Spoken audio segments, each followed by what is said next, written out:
What's up, everybody? Welcome to Diamond Dallas Studios, the #1 place for music reactions. I'm your host, Paper Chase. And it's the one and only Diamond Don Juan. We are back with another reaction just for you. That's right. We are back, and we're getting into something awesome today. Yes, today we're going to be doing Alice in Chains, Man in the Box. Have you ever heard this song? I've heard it. This is actually funny, just as a soundbite to a podcast I listened to. Okay. When they introduce this character, it goes, I'm the man in the box. That's all I know. Really? Okay. So yeah, I'm somewhat familiar with the song. I might have mentioned this before, so I apologize if you heard my, little ramblings before. But when this music came out, 90s, I just was not into like grunge or really much rock in general. So a lot of this, even though like I'm familiar in the sense that I've like heard it, I never really listened to it. Kind of just went over my head. Mm-hmm. But I've actually been enjoying. We did Rooster, and I don't know how I forgot that video. I swear that I had seen it, but then when I watched it again, I was like, dude, I don't remember any of this. And like, It was an intense video. And then when you think about like the, story behind the song, the lyrics and everything, I thought it was, pretty incredible. And it's like, I'm kind of seeing it for the first time. So here we are today, diving in. Awesome. Yeah, I'm excited for this one, man. I've really come to enjoy Alice in Chains, and I'm excited to hear some more from them. So let's get into it.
This is by far the best Alice in Chains song we've listened to.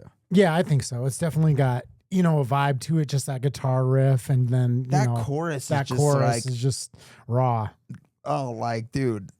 Okay, I've heard that before. Yeah. And I've heard the Man in the Box. I had no idea those were connected because I've never listened to the full song. Yeah. That song is just like, dude, the epitome of just like when you're about to do something badass, if you have that blaring in the background, but then you actually like hear the lines. Yeah. Like you read the lyrics and it's like has this whole other meaning to it.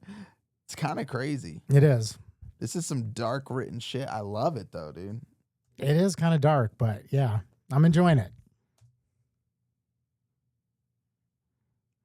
Happen.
There you go.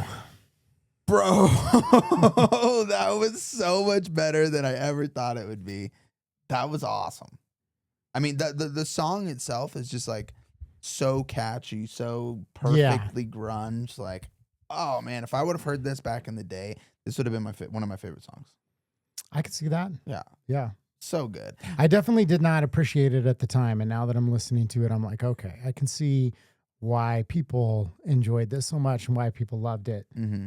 You know, it's still like, yeah, it's interesting just to think about like the mindset that I was in. Cause I feel like a lot of this music is like kind of going against like the status quo, like even that line about denying your maker, you know? And so hip hop music to me was in a similar vein. It's like going against like the establishment in a lot of ways. So I don't know why this was like so triggering at the time for me, but you know, yeah, whatever. I mean, it just didn't fit your my emotions. sensibilities. Yeah.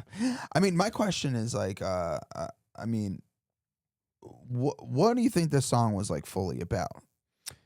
I mean, to me, I feel like it's different subjects because if there's like a through line, like, you know, he's talking about being the man in the box, you know, and he's saying like, save me. So I feel it's like somebody that's kind of being like, you know, stuck in this place of like feeling trapped in life, maybe, you know, like you're stuck literally in a pit or you're stuck in this box, you know, and he's screaming, like singing, save me. And then at the certain point when he's talking about like deny your maker, he's like, Jesus Christ, deny your maker. I feel it's like that point of like, you know, feeling like lost in life where you've kind of given up and it's like, if there's a God, why aren't you saving me? Like why I've been there, like personally, where I'm like, you know, gone through that headspace of like, how could a so-called, cause I grew up in like, you know, typical, like, you know, Christian house. My dad, it's kind of weird background cause my dad's like atheist, but my mom would go to church and take me to church. So I had both sides.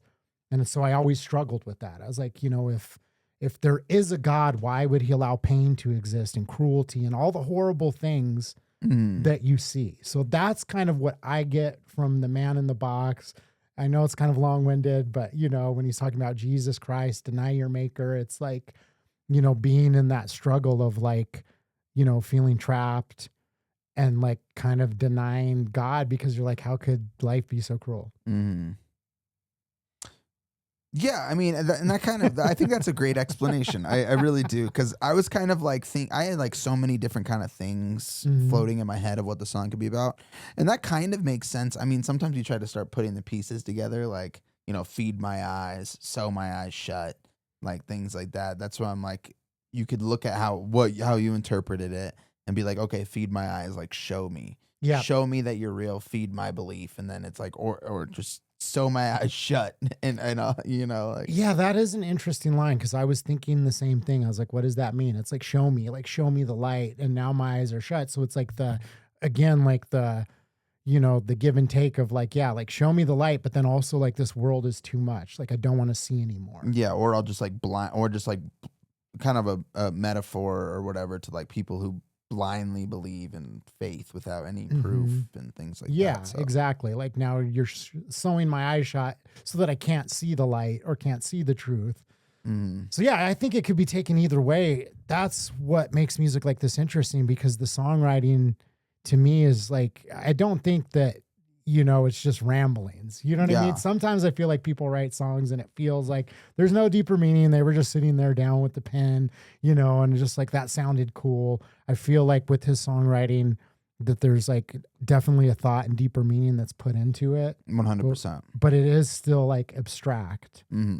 So that there are other interpretations that could be put on it. And that's where you come in. Yeah, let us know. You can let us know if you know some of the lore behind this and like, what was the thought process in writing this song? Did we get any of that right? Are we completely off the mark? I feel like so many times I'll take a swing and I'll be like, and we're like so wrong. Yeah. like just painfully wrong to where it's embarrassing. Yeah, that could be the case here, honestly. Yeah. I'm not too confident with our breakdown. So, but hey, if you guys enjoyed this video, make sure you drop a like. And if you want to join us on this journey of discovering new music, old music, everything in between, hit that subscribe button. Don't wait till later. Subscribe right now. Anything else? That is all. Thanks for watching. Peace.